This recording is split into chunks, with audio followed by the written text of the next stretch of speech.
públicos.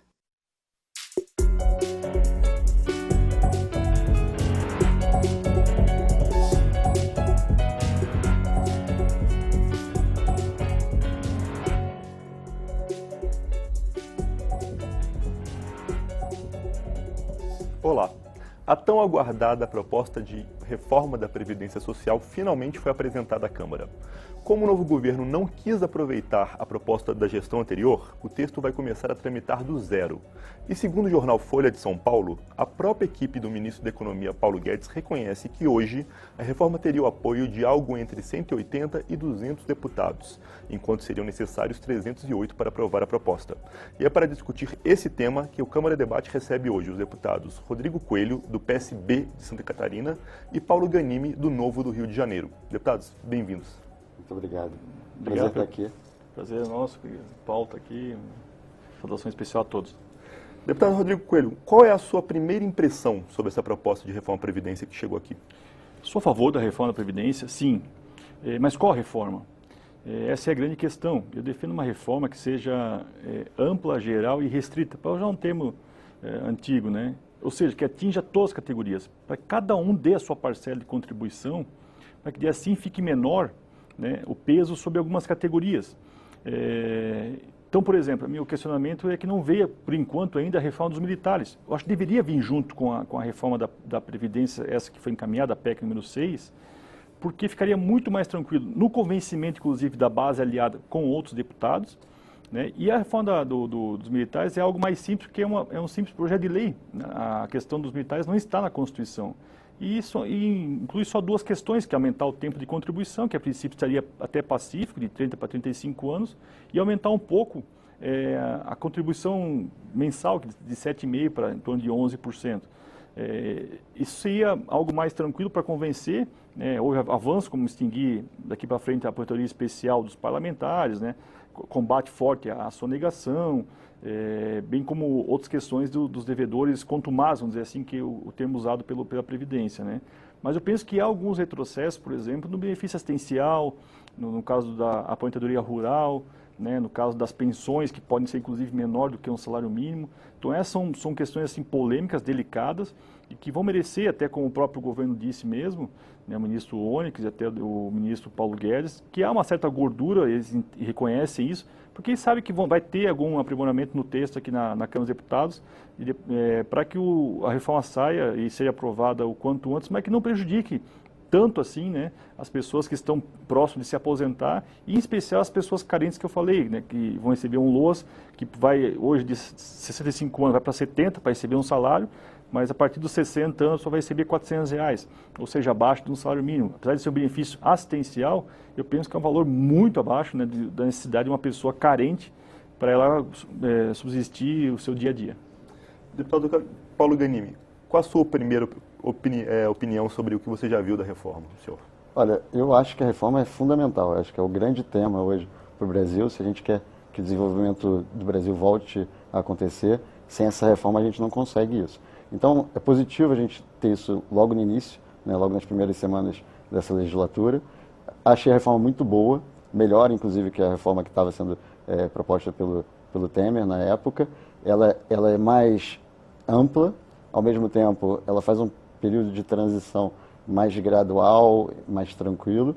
Sem dúvida, tem pontos a serem discutidos. Concordo com o deputado Rodrigo que a questão dos militares é um ponto que, para a gente, é fundamental, que venha junto. Mas eu estava ontem na reunião com os governadores e o Paulo Guedes e o Rogério Marinho falaram sobre esse ponto, né, que é muito mais uma questão técnica de preparar um projeto muito demorado, e eles não queriam atrasar esse projeto da PEC, a PEC, para aguardar estar pronto também o projeto de lei da reforma dos militares. Por isso eles preferiram ir adiante com isso. Estou confiando, estou querendo acreditar que o governo vai cumprir com o prometido, que vai entregar isso daqui a 30 dias, e entregando isso em 30 dias, inclusive ele já antecipou, como o próprio Rodrigo falou, quais são os principais pontos dessa reforma dos militares. E aí sim a gente vai poder ir adiante no debate, e aí sim um debate conjunto, tanto da PEC quanto do projeto de lei dos militares, para que a gente faça uma reforma ampla, 100%. E uma coisa muito boa dessa reforma é que ela atinge também os políticos, né? E isso é uma coisa que a população demanda, Eu defendo isso, né? Inclusive eu abri mão da previdência dos congressistas, porque eu acho que a gente tem que ter uma previdência igual para todo mundo. Eu acho que essa PEC vai nesse sentido. Deputado Rodrigo Coelho, e seus colegas, né, no caso, na oposição, que hoje em dia a gente tem mais de uma oposição aqui na Câmara, né? Como é que está sendo a receptividade dela? Hoje, a questão de oposição, minoria, maioria, centro, não vale para isso. Não está muito hoje, né, assim, fácil de tirar foto e identificar isso, né? Até porque tem muitos deputados novos, né, que vêm de movimentos de renovação que têm uma postura, um comprometimento voltado de acordo com a sua consciência, voltar ao que é melhor para o Brasil. Ninguém aqui é oposição ao Brasil, né? Não é a reforma do Temer, do Bolsonaro, é a reforma do Brasil que a gente quer e votar o que é melhor para a nossa sociedade, né? Eu vejo que, no momento, o texto que eu falei é um pouco denso, né? É uma reforma complexa e há muitas dúvidas ainda dos parlamentares, né? Mas hoje, realmente, eu não vejo que hoje o governo teria condições de ter o 308 votos. Ele vai ter que construir isso com tranquilidade e mostrar, convencer por argumentos, né? Não questão de que foi ventilado aí, né, de nomear cargos aqui, segundo, terceiro escalão, que isso é ruim, vai voltar às velhas práticas, o fisiologismo, né, o chamado presidencialismo de coalizão, que tanto foi condenado nas urnas em outubro do ano passado. Então a gente espera que isso não aconteça, que haja assim, uma reforma aprovada com o convencimento de que é importante para o Brasil, por isso, em especial para que os municípios e os estados não quebrem, porque hoje tem vários estados, né, em situação financeira muito complicada e com risco de não pagar, não só o 13º, não pagar inclusive os salários, né, esse ano. Deputado Paulo Ghanimi, como é que o senhor sentiu até o momento a receptividade? Como eu falei na abertura, né, a maior parte dos deputados a princípio não votaria hoje, a gente tem presença de corporações, né, na Câmara, não só na oposição, mas no próprio partido do governo. Como é que o senhor está sentindo? Olha, eu acho que a maioria quer aprovar uma reforma, talvez não a reforma que foi apresentada.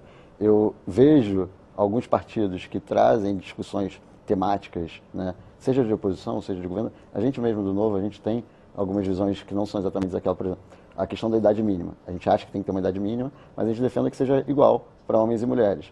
Mas a reforma já está no sentido positivo, já está diminuindo, né, a diferença entre homens e mulheres para 3 anos. Então isso é positivo. Mas a gente provavelmente vai apresentar sim uma emenda para que seja igual para todos. Mas a gente não vai obstruir a passagem da PEC, porque não vai atender a nossa solicitação de ser igual para ambos. Então, quando a oposição traz debates positivos para pontos, né, como o próprio Rodrigo falou, a questão do LOA, né, do benefício do BPC, será que a gente pode rever isso? Eu acho que isso é um debate bom, né? Eu acho que não tem uma definição fechada. Agora, quando o debate é simplesmente para barrar, por ponto de vista puramente ideológico, político, oposição por ser oposição, aí a gente não vai no caminho de construir algo para o Brasil. E é isso que me incomoda e a gente vê em alguns partidos e alguns políticos esses posicionamentos. Ser oposição por ser oposição, independente se é bom para o Brasil ou não. Isso que eu acho que a gente tem que evitar.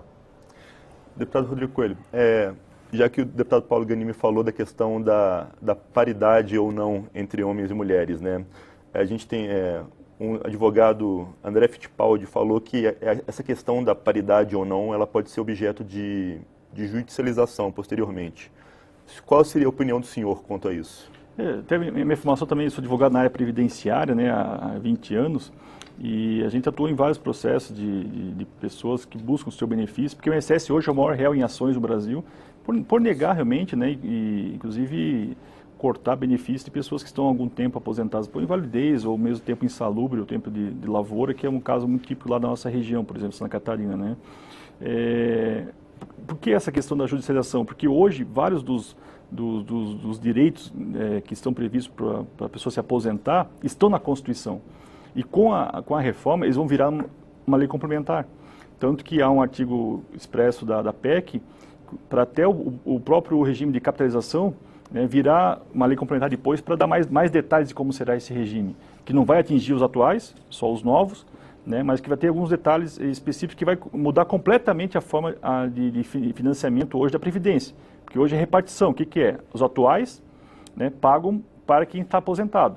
Agora não, vai ser uma conta individual específica para cada um.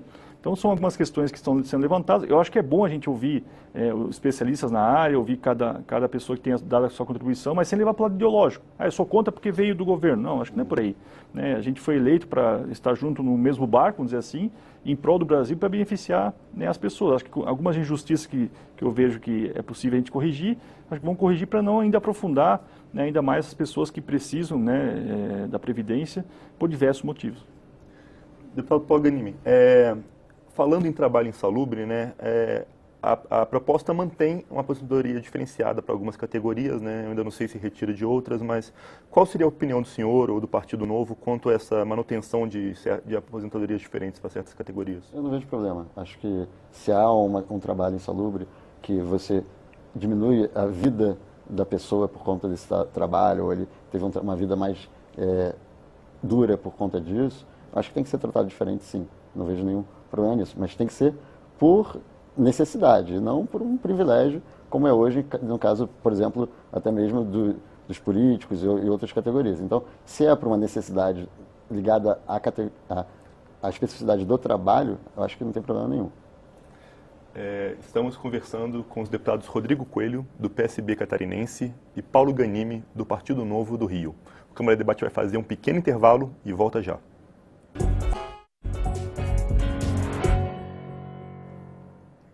O Câmara de Debate está de volta. Hoje a gente recebe os deputados Rodrigo Coelho, do PSB catarinense, e Paulo Ganimi, do Novo do Rio de Janeiro, para discutir as primeiras impressões sobre a reforma da Previdência. Continuando, deputados, voltando agora ao deputado Rodrigo Coelho, qual seria a opinião do senhor sobre aposentadorias especiais e a manutenção de algumas delas? Há alguns casos, né, de um policial militar, por exemplo, né, lá em Santa Catarina tem as minas de carvão ainda, né, a pessoa falece, infelizmente, com pneumoconiose, uma doença típica do pulmão para quem trabalha em minas de carvão, com 45, 50 anos de idade, né, então é justo que elas tenham um tratamento diferenciado, né, assim como os próprios militares também, não é uma categoria igual às demais, por vários motivos da sua carreira. Então, acho que isso é importante, né? Mas um ponto que eu vejo que foi um retrocesso foi a questão dos professores, né? Eu vejo que é uma categoria assim, que merece todo o apoio, né, nosso, né? E exigir hoje uma idade mínima de 60 anos, claro, vai ter uma transição, né? Mas vai igualar homem e mulher de professor, vai ter a mesma idade, homem e mulher. Mas exigir uma idade mínima de 60 anos e um tempo de contribuição de 30, igualar a todos, uma transição, porque a transição proposta pelo presidente Temer, ela durava 21 anos. Né? É uma transição gradual. Né? Essa vai durar apenas 14 anos, a transição dessa atual proposta. Então, eu vejo que pessoas que estão próximas a se aposentar, por exemplo, estão lá com 30, 32 anos, no caso de um homem, por exemplo, e vai ter que trabalhar muito mais, né, do que o esperado e programado por ele. Mas, em especial, o que me preocupa, né, acho que é uma preocupação de todos nós, são os 13 milhões de desempregados que existem no Brasil hoje. Né, e na minha região, por exemplo, Joinville, uma cidade tipicamente industrial, vários perderam emprego na crise, estão aos poucos retomando. E tem pessoas com 50, 55 anos de idade que às vezes têm 30 anos de contribuição. E as pessoas estão próximas a se aposentar, mas não conseguem emprego. Porque dificilmente uma empresa contrata alguém com uma idade dessa. E eles estão trabalhando, se virando como autônomos, mas eles não nem pagam o INSS, porque não, a última coisa que eles pensam quando estão trabalhando com uma profissão autônoma é pagar o INSS. E às vezes uma pessoa com 15 anos de contribuição hoje pode se aposentar por idade, se tiver a idade, né? E ela que tem 30, por exemplo, não vai poder se aposentar. Já que a ideia é chegar numa capitalização, uma poupança individual, por que não fazer um benefício proporcional, que é uma das emendas que vai apresentada aí, um benefício proporcional ao tempo de contribuição dessa pessoa? Vamos dar um exemplo. Se é exigido para o homem 35 anos de contribuição, se ele tem 30, por exemplo, faça o benefício 30, 35 avos da média que ele fez, que hoje é desde julho de 94, quando começou o Plano Real. Se ele tem uma média salarial de R$2.000, por exemplo, vai receber o benefício 30, 35 avos desse valor. Eu acho que é justo para evitar que ele fique, muitas vezes, recorrendo a um Bolsa Família, se ele ficar numa condição de miserabilidade, ou mesmo ao LOAS, já que a ideia mesmo é fomentar a capitalização. Então, esse é acho que um benefício que hoje não existe, que por tempo de contribuição existe, mas tem que ter 35 anos homem e 30 mulher. Acho que um benefício proporcional ao tempo que ele pagou, para evitar, né, que eu falei isso, as pessoas têm que esperar até a idade proposta pela PEC. Eu discordo um pouco, eu acho que talvez seja um ponto A questão dos professores. Minha mãe é professora aposentada, ela está hoje com 70 anos, e a gente está pensando que todo mundo tem que contribuir com essa previdência. Então, os professores também têm que contribuir. Eles já estão com uma condição especial, né, até por causa da profissão, da característica da profissão. Realmente é uma profissão que exige bastante, né, ficar em pé, trabalhando com... Hoje em dia não tanto com giz como antigamente era, mas realmente é uma profissão diferenciada, como você mesmo falou, dos militares, das forças auxiliares também. Então, não vejo problema em tratar de forma diferenciada por conta da característica da profissão. Agora, a idade, né, a expectativa de vida do brasileiro como um todo cresceu. Então, eu não vejo problema nenhum todas as categorias contribuírem com isso. Se a gente está exigindo dos servidores públicos, dos policiais, dos militares, por que não também que os professores também contribuam com isso, né? A gente pode discutir talvez, é 60, é 57, é 58, mas acho que todo mundo tem que contribuir. A idade a gente pode até discutir, agora que eles também participem dessa contribuição, acho que é fundamental. Entendeu? Sem dúvida, eu defendo a mesma coisa, mas tem uma característica interessante que é o seguinte: quem tem estabilidade, no caso de um servidor público, colocar uma idade mínima não é, assim, na minha opinião, tão gravoso quanto colocar uma idade mínima para quem está vulnerável ao mercado de trabalho. Eu falo isso nos casos dos empregados em Joinville, por exemplo. Tanto que a proposta da PEC, dá um exemplo de um engenheiro que trabalha, faz a mesma coisa, só que ele trabalha com carteira assinada, ou outro trabalha no concurso público. Eles fazem a mesma coisa, recebem valores diferentes e vão se aposentar com valores diferentes. Com a PEC vai ser igualado isso, que é justo, é correto, excelente. Só que a questão da idade mínima é um pouco delicado devido a essa questão que eu falei. Joinville tem, dá um exemplo, minha cidade tem 15 mil desempregados oficialmente pelo CAGED. Grande parte desses empregados são pessoas que perderam emprego nas empresas lá e que têm essa quantidade de contribuição e dificuldade de se inserir no mercado de trabalho. Então, acho que a transição que vai ser feita, acho que podia ser um pouco mais leve para evitar, né, a colocação de uma idade mínima, que eu acho que tem que ter, né? Tem até a fórmula 86-96, vai chegar a 105, 100, que é somando o ponto, que é o tempo de contribuição e a idade, mas acho que tem que ter uma diferenciação da idade na questão do servidor público e de carteira assinada devido à questão da estabilidade no emprego. Mas a PEC, ela prevê essa transição. Inclusive, quem está perto de se aposentar, tem 3 modalidades, né? E quem está perto de se aposentar pode sim continuar com o regime atual, paga um pedágio, tem que trabalhar um pouco mais, mas não tem problema. Então, assim, não vejo isso. E outro ponto que eu acho que é fundamental, acho que quando a gente fala sobre os detalhes, a gente esquece de ver o todo. A melhor coisa para ajudar essas pessoas que estão desempregadas é que a economia volte a crescer. Eles não querem ter assistência, eles não querem se aposentar de qualquer forma, eles querem poder trabalhar para conseguir uma aposentadoria digna. E uma reforma da Previdência vai ajudar a economia brasileira a voltar a aquecer, as pessoas vão acreditar e confiar no Brasil, confiar no governo, que a gente vai conseguir voltar a ter a retomada de investimento. Então, isso que vai trazer dignidade para essas pessoas, inclusive esses que estão perto da aposentadoria, eu duvido que se a economia do Brasil voltar a estar no momento em que teve recentemente, com a economia aquecida, com investimento, com tudo isso que a gente acredita que pode acontecer com a reforma da Previdência, que essas pessoas não vão conseguir emprego. E isso vai resolver o problema. Então, assim, ao invés de a gente tentar dar assistência, dar um apoio, né, fazer o governo pagar por aquilo ali, vamos dar dignidade para essas pessoas trabalharem. E com uma reforma dessa, eu acho que a gente vai conseguir isso.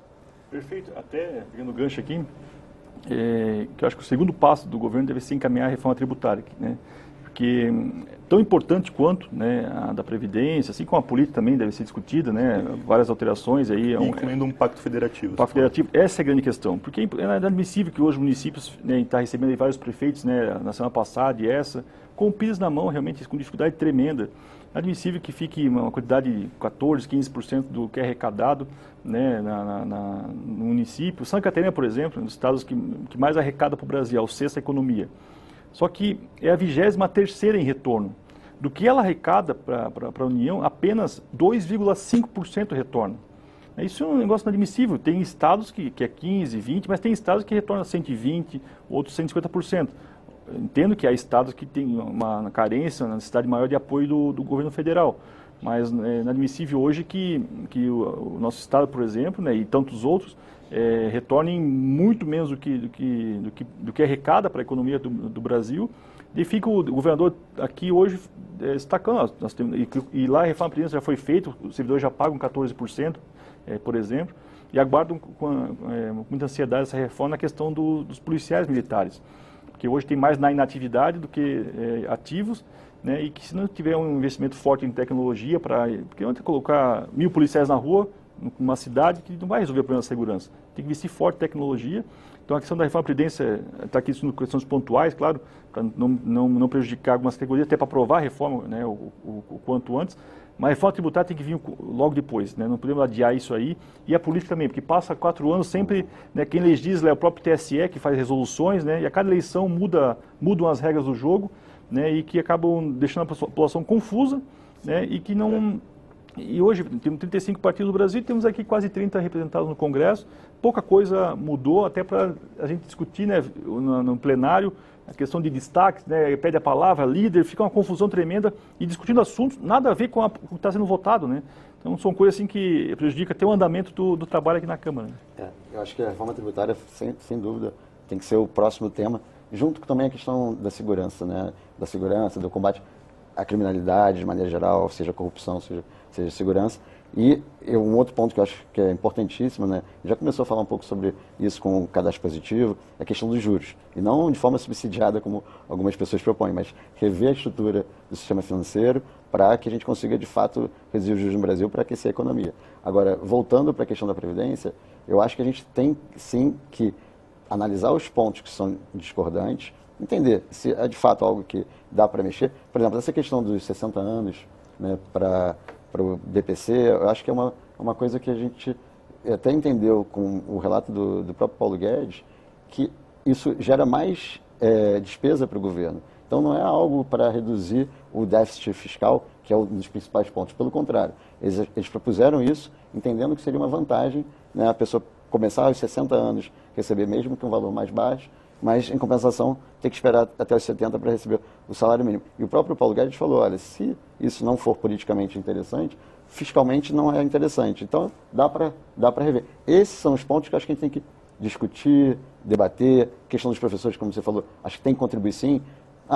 Talvez não seja 60 justo, 59, 58, não sei. Eu acho que tem que ser o máximo possível. Mas dá para debater. Agora, não ficar nesse debate ideológico. E essa reforma, primeiro, ela aumenta a contribuição de quem ganha mais, né? Ou seja, toda reclamação que a gente sempre ouviu, a reforma vai contra os pobres, contra os mais necessitados, não, ao contrário, quem ganha mais, até um ponto que quem é bem liberal discorda, né? Deveria ter uma tarifa flat, mas eu entendo, para a pessoa que ganha mais, a contribuição para a Previdência tem um impacto menor.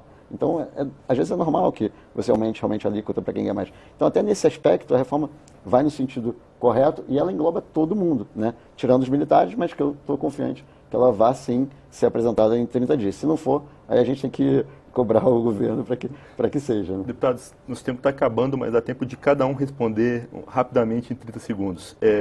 Há uma dúvida aqui quanto obrigar ou não os estados a seguirem as mesmas regras, né?